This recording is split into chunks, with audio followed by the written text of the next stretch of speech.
नमस्कार, आदाब, सत श्री अकाल और अस्सलाम वालेकुम। मैं हूं मोहम्मद अहमद काज़मी, लेकर आया हूं आपका पसंदीदा कार्यक्रम नज़र दुनिया पर। आज के एपिसोड में एक बहुत बड़ी खबर और उस पर हो रही चर्चा के बारे में रिपोर्ट पेश की जा रही है। मीडिया स्टार वर्ल्ड भारत के बारे में विदेशों में हो रही चर्चा या किसी भी तरह से भारत के लिए अहम खबर को आपके सामने पेश करता रहा है। इस वक्त दुनिया भर में इस पर चर्चा है कि भारत के बारे में अमेरिकी अंतर्राष्ट्रीय धार्मिक स्वतंत्रता आयोग यानी रिलीजियस फ्रीडम कमीशन के जरिए नागरिकता संशोधन कानून और अल्पसंख्यक समुदाय यानी माइनॉरिटी कम्युनिटी के खिलाफ हिंसा के मामलों का हवाला देकर खास चिंता वाले देशों की लिस्ट में भारत का नाम डालने की सिफारिश की है। हम यहाँ ये भी बताएंगे कि इस पर भारत सरकार ने क्या प्रतिक्रिया दी है। दुनिया भर में मजहबी आज़ादी की निगरानी करने का काम कर रहे अमेरिकी आयोग ने ट्यूसडे को ट्रंप सरकार के विदेश मंत्रालय से भारत समेत 14 मुल्कों को खास चिंता वाले देशों की लिस्ट में शामिल करने की सिफारिश करते हुए इल्ज़ाम लगाया है कि इन मुल्कों में मजहबी माइनॉरिटीज़ पर हमले बढ़ते जा रहे हैं। इस पर भारत सरकार ने अपने रिएक्शन में इस रिपोर्ट को खारिज किया है और कहा है कि आयोग का ये भेदभाव करने वाला बयान कोई नया नहीं है। नई दिल्ली में विदेश मंत्रालय के स्पोक्सपर्सन अनुराग श्रीवास्तव ने कहा है कि हम अमेरिकी अंतर्राष्ट्रीय धार्मिक स्वतंत्रता आयोग की सालाना रिपोर्ट में भारत के खिलाफ कमेंट्स को खारिज करते हैं। भारत के खिलाफ भेदभाव करने वाले कमेंट्स में कुछ नया नहीं है, लेकिन इस बार उसके गलत दावों का स्तर यानी सतह एक नई ऊंचाई पर पहुंच गई है। आपको बता दूं कि अमेरिका के इंटरनेशनल रिलीजियस फ्रीडम कमीशन ने ट्यूसडे को जारी अपनी सालाना रिपोर्ट में कहा है कि ऐसे 9 मुल्क हैं जिन्हें दिसंबर 2019 में विशेष चिंता वाले देश के तौर पर बताया गया है। इनमें म्यांमार, चीन, एरिट्रिया, ईरान, उत्तर कोरिया, पाकिस्तान, सऊदी अरब, ताजिकिस्तान और तुर्कमेनिस्तान हैं। उनके अलावा उसमें 5 दूसरे मुल्क भारत, नाइजीरिया, रूस, सीरिया और वियतनाम भी शामिल हैं। यहाँ ये जानना बहुत अहम है कि आखिर इस रिपोर्ट में क्या कुछ कहा गया है। अमेरिका के इंटरनेशनल मजहबी आज़ादी से मुताल्लिक कमीशन ने अपनी सालाना रिपोर्ट के 2020 के एडिशन में इल्ज़ाम लगाया है कि 2019 में भारत में मजहबी आज़ादी की हालत में बड़ी गिरावट आई है और माइनॉरिटीज़ पर हमले तेज़ हो गए हैं।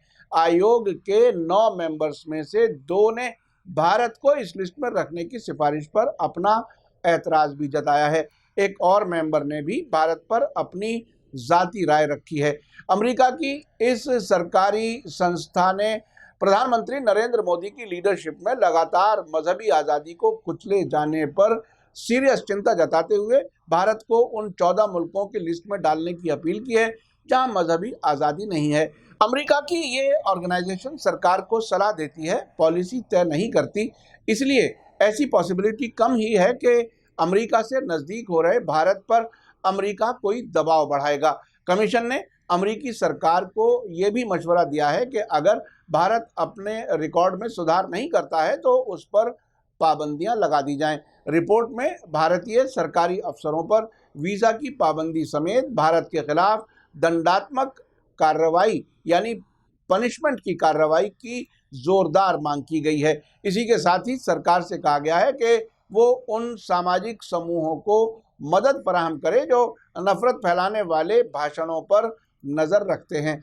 इस अमेरिकी कमीशन ने कई सीरियस इल्ज़ाम भी लगाए हैं कि पिछले साल दोबारा इलेक्शन जीतने वाली मोदी की हिंदू राष्ट्रवादी सरकार की सरपरस्ती में मुसलमानों के खिलाफ हमलों में ज्यादती हुई है।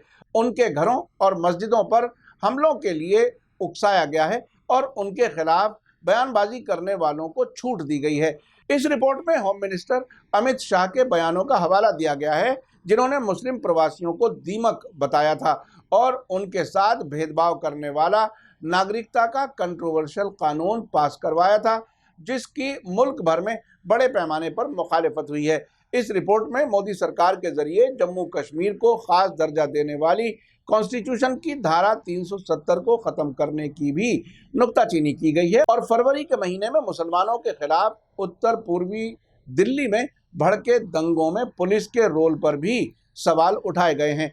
अमेरिका के इस कमीशन ने 28 अप्रैल को ट्वीट करके कहा है कि जब सरकार पूरे देश में राष्ट्रीय नागरिकता रजिस्टर यानी NRC लागू करेगी तो भारत में नागरिकता संशोधन कानून यानी CAA से करोड़ों मुसलमानों को डिटेंशन सेंटरों में डाले जाने और उनकी नागरिकता छीन लिए जाने का खतरा है। विदेशों में इस बात पर भी चर्चा हो रही है कि भारत में हिंदूवादी संगठन मुसलमानों के खिलाफ वेल प्लान्ड हमले कर रहे हैं और उन्हें मोदी सरकार खुली छूट दे रही है।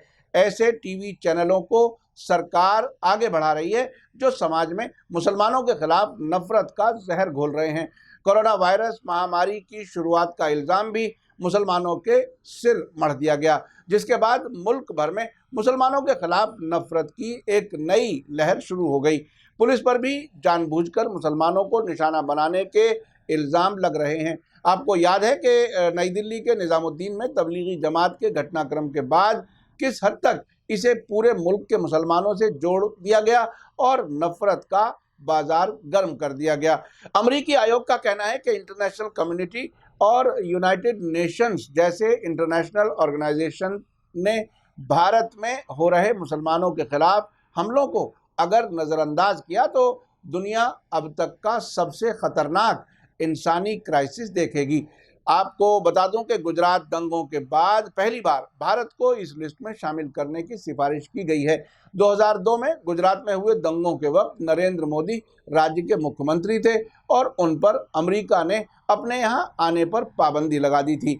अमेरिकी आयोग की ये रिपोर्ट ऐसे वक्त में सामने आई है जबकि ट्यूसडे को ही सोशल मीडिया पर वायरल होने वाले एक वीडियो में पूर्वी उत्तर प्रदेश के देवरिया से भारतीय जनता पार्टी के मेंबर असेंबली सुरेश तिवारी को हिंदुओं से ये अपील करते हुए देखा जा सकता है कि वे मुसलमानों से खरीदारी करना बंद कर दें। तिवारी का कहना है कि एक चीज़ ध्यान में रखो, मैं सभी से खुलकर ये कह रहा हूँ, किसी भी मियाँ यानी मुसलमान से सब्जियाँ खरीदने की कोई ज़रूरत नहीं है। आपको बता दूं कि कोरोना लॉकडाउन की वजह से मुल्क भर में करोड़ों लोग भुखमरी का सामना करने पर मजबूर हैं, जिनमें सबसे ज़्यादा परेशानी मजदूरों, फेरी वालों और छोटे दुकानदारों को है। बरसों से नज़रअंदाज की जाने की वजह से मुसलमानों की एक बड़ी तादाद मजदूरी करती है या फेरी लगाकर फल और सब्जियां बेचकर अपना पेट पालती है। इस वक्त भारतीय जनता पार्टी और RSS नेताओं के जरिए मुसलमानों पर कोरोना महामारी फैलाने का इल्ज़ाम लगाकर अब उनके पूरी तरह से बायकॉट की कोशिश की जा रही है। ये बात भी सही है कि प्रधानमंत्री नरेंद्र मोदी, भारतीय जनता पार्टी के प्रेसिडेंट JP नड्डा और RSS के प्रमुख मोहन भागवत ने अपने बयानों में कहा है कि कोरोना कोई मजहब देखकर नहीं आता और मुसलमानों को निशाना बनाना गलत है। लेकिन ये हकीकत भी सामने है कि सरकार और भाजपा में शामिल लोग उनके इन बयानों को अहमियत नहीं दे रहे। अगर हकीकत में इन बयानों पर अमल होता तो नफरत भरे बयान देने वालों के खिलाफ कार्रवाई होती, जो अभी तक बिल्कुल नज़र नहीं आ रही है। अमेरिका के कमीशन की रिपोर्ट ऐसे वक्त में सामने आई है जबकि कुछ अरब मुल्कों के कुछ बड़े लोगों ने भारत में मुसलमानों के खिलाफ बढ़ते हुए हमलों की निंदा की थी। कुछ महीने पहले हमने दुनिया भर में नागरिकता कानून के मामले में भारत के खिलाफ प्रोटेस्ट होते हुए देखे हैं। अब इस पर न सिर्फ सरकार बल्कि जिम्मेदार नागरिकों को गौर करना होगा कि आखिर दुनिया भर में भारत का नाम क्यों बदनाम हो रहा है और इससे कैसे बचा जा सकता है। इसी के साथ मुझे दीजिए इजाज़त। ये कार्यक्रम कैसा लगा कमेंट्स में ज़रूर लिखें। थैंक यू, धन्यवाद, शुक्रिया। जय भारत, जय हिंद। मीडिया स्टार वर्ल्ड के और वीडियो देखने के लिए हमारे चैनल को सब्सक्राइब करें और सीधे नोटिफिकेशन पाने के लिए बेल आइकन दबाएं। और अगर हमारी खबर सच्ची और अच्छी लगे तो अपने WhatsApp, Instagram, Facebook और Twitter अकाउंट पर ज़रूर शेयर करें।